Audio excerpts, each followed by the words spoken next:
వినాయక చవితి మేమంతా ఎంతో ఘనంగా సెలబ్రేట్ చేసుకుంటున్నాం అని అనుకుంటున్నారు కదూ? తప్పు తప్పు. పండగ పేరుతో పవిత్రతను పాడు చేస్తున్నారు.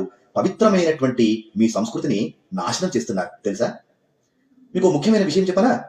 పురాణాలలో చెప్పినటువంటి నా రూపానికి బదులుగా దిక్కుమాలినటువంటి రూపాలతో మీరు మండపాలలో విగ్రహాన్ని ఏర్పాటు చేస్తున్నారు తెలుసా? ఆ విగ్రహాలు ఎవరివనుకుంటున్నారు?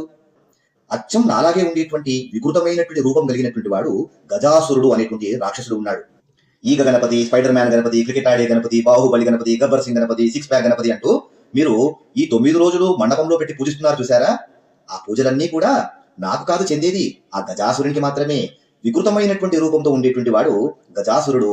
పురాణాలలో చెప్పినటువంటి రూపాన్ని కలిగినటువంటి వాడిని నేను గణపతిని, గజాననుడను.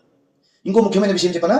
పవిత్రమైనటువంటి స్థలంలో ప్రతిష్ఠించాల్సినటువంటి నన్ను చౌరస్తాల దగ్గర, రోడ్లపైన, మురికి కాలువల పక్కన, శ్మశానాల దగ్గర కూర్చోబెడుతున్నారు. ఏమైనా మర్యాదనా ఇది?